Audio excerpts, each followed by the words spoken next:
Hello दोस्तों, मैं विपिन माँ गायत्री ई लर्निंग क्लासेस से। हम जीव विज्ञान के अंतर्गत कोशिका को पूरी तरीके से ख़त्म कर चुके हैं। उसके हमने ऑर्गन वगैरह जितने भी कोशिकांग होते हैं हमने उनको अच्छे तरीके से पढ़ लिया है। अब इस चैप्टर के कुछ हम महत्वपूर्ण क्वेश्चन पर डिस्कशन करेंगे।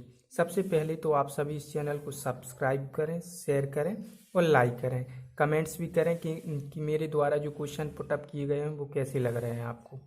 और हाँ, आप सभी के आज से रीजनिंग की क्लास भी स्टार्ट हो चुकी है कौशल सर द्वारा, तो आप पूरी क्लासें कंटिन्यूअस लीजिए। और कुछ समय में आपका शायद जेल प्रहरी और मध्य प्रदेश पुलिस का नोटिफिकेशन भी आने वाला है, तो आप सभी अच्छी तरीके से अपनी प्रिपरेशन तैयार कीजिए।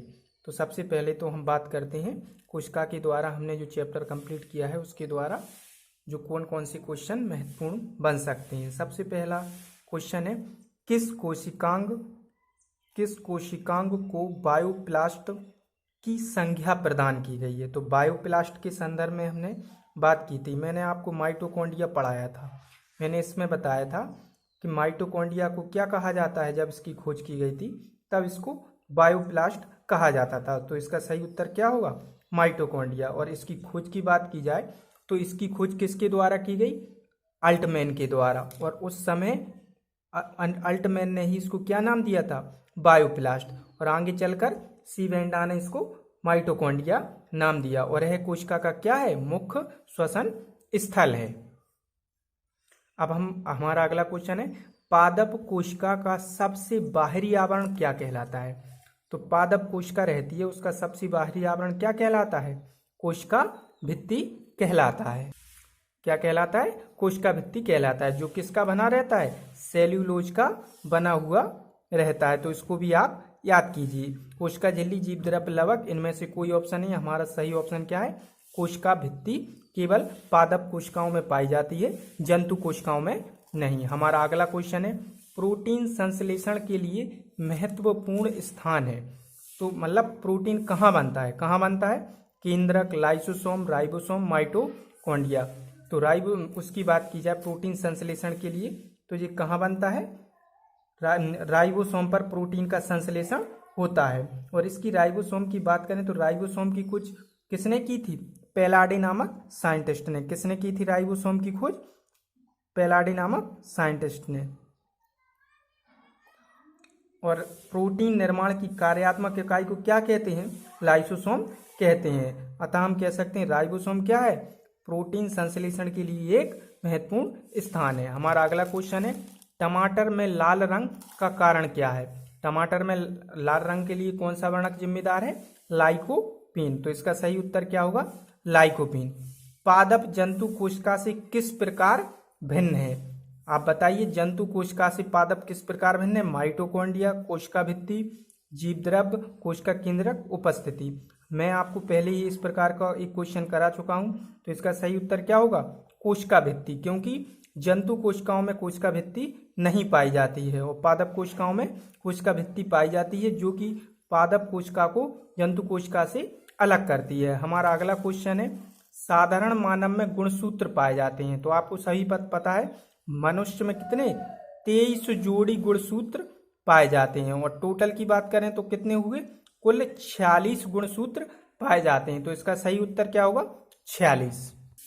हमारा अगला क्वेश्चन है, जीव विज्ञान शब्द का सर्वप्रथम प्रयोग किसने किया था, अरस्तु, लेमार्क तथा ट्रेवेरिनस, पुरकिंजे, हक्सले। तो सर्वप्रथम जीव विज्ञान शब्द का प्रयोग किसने किया था, लेमार्क तथा ट्रेविनस है। और जीव विज्ञान की बात करें तो यह किस भाषा का शब्द है, बायोलॉजी ग्रीक भाषा का शब्द है। अरस्तु ने क्या है, अरस्तु को जीव विज्ञान का पिता कहा जाता है, मगर जीव विज्ञान शब्द का सर्वप्रथम प्रयोग किसने किया था, लेमार्क ने।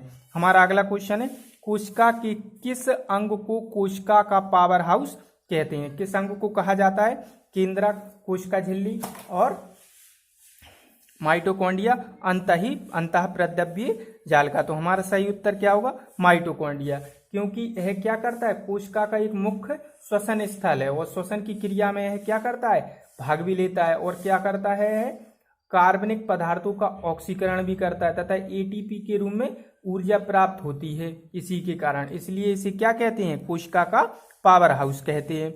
हमारा अगला क्वेश्चन है, लवक पाया जाता है जंतु कोशिका पादप कोशिका दोनों में, इनमें से कोई नहीं। तो आपको पता है लवक मुख्य रूप से कहाँ पाया जाता है, पादप कोशिकाओं में, जंतु कोशिकाओं में ये नहीं पाया जाता है। इसकी बात करें तो लवक की तो ये कितने प्रकार के, इतने इसके टाइप होते हैं, 3 प्रकार के। कौन कौन से, एक होता है क्लोरोप्लास्ट, क्रोमोप्लास्ट और ल्यूकोप्लास्ट। क्लोरोप्लास्ट की बात करें तो यह पौधों के हरे भागों में विशेष रूप से कहाँ पाया जाता है, यह पत्तियों में पाया जाता है। और यह कहाँ पाया जाता है, वर्णी लवक। वर्णी लवक से क्या होता है, जो भी कलर आता है जैसे फलों में कलर, वो किसके कारण होता है, क्रोमोप्लास्ट के कारण। और ल्यूकोप्लास्ट के कारण क्या होता है आपका, और बात करें तो ल्यूकोप्लास्ट कहाँ पाया जाता है, पौधों के ऐसे भागों में जहां पर सूर्य का प्रकाश नहीं पहुंच पाता है, जैसे कि जड़। अब हमारा अगला क्वेश्चन है, केंद्रक की खोज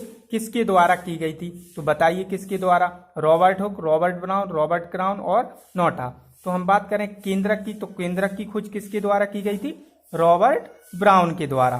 किसके द्वारा, रॉबर्ट ब्राउन के द्वारा। रॉबर्ट हुक के द्वारा किसकी, कोशिका की खोज की गई थी। हमारा अगला क्वेश्चन है, कोशिका की खोज निम्न में से किसके द्वारा की गई थी, किसके द्वारा, रॉबर्ट हुक के द्वारा। हमारा अगला क्वेश्चन है, कोशिका सिद्धांत किसके द्वारा दिया गया, स्लाइडेन व स्वान, रॉबर्ट हुक व रॉबर्ट ब्राउन, अरस्तु कोई नहीं। तो आपको मैंने बताया था कोशिका सिद्धांत किसके द्वारा दिया गया, स्लाइडेन व स्वान के द्वारा। इन्होंने अपने जो सिद्धांत दिया था, किसने, जीव विज्ञान की कोशिका और पादप की कोशिका के अध्ययन के आधार पर दिया था। हमारा अगला क्वेश्चन है, कवक की कोशिका भित्ति बनी रहती है, सेल्यूलोज, पेप्टिडोग्लाइकेन, काइटिन और नोटा। तो आपको पता है कवक की कोशिका भित्ति किसकी बनी रहती है, काइटिन की। बात करें सेल्यूलोज, पादप कोशिका की कोशिका भित्ति बनी, पेप्टिडोग्लाइकेन से किसकी, बैक्टीरिया की कोशिका भित्ति बनी रहती है। हमारा अगला क्वेश्चन है, जीव द्रव को जीवन का भौतिक आधार किस वैज्ञानिक के द्वारा कहा गया। तो आपको पता है जीव द्रव को जीवन का भौतिक आधार किसके द्वारा कहा गया था, हक्सले के द्वारा। और इसकी खोज की बात करें तो इसकी खोज किसने की थी, डुजार्डिन ने की थी। और नामांकन इसका किसने किया था, पुरकंजी ने इसका नामांकन किया था। तो इसका सही उत्तर क्या होगा, हक्सले। हमारा अगला क्वेश्चन है, केंद्रक के विभाजन की क्रिया को क्या कहते हैं, साइटोकाइनेसिस, कैरियोकाइनेसिस, स्पोरोजेनेसिस और स्पर्मेटोजेनेसिस। सही उत्तर क्या है, साइटोकाइनेसिस। मैंने आपको बताया था केंद्रक की विभाजन में जितनी भी प्रोसेस उपयोग होती है उसको हम क्या कहते हैं, साइटोकाइनेसिस।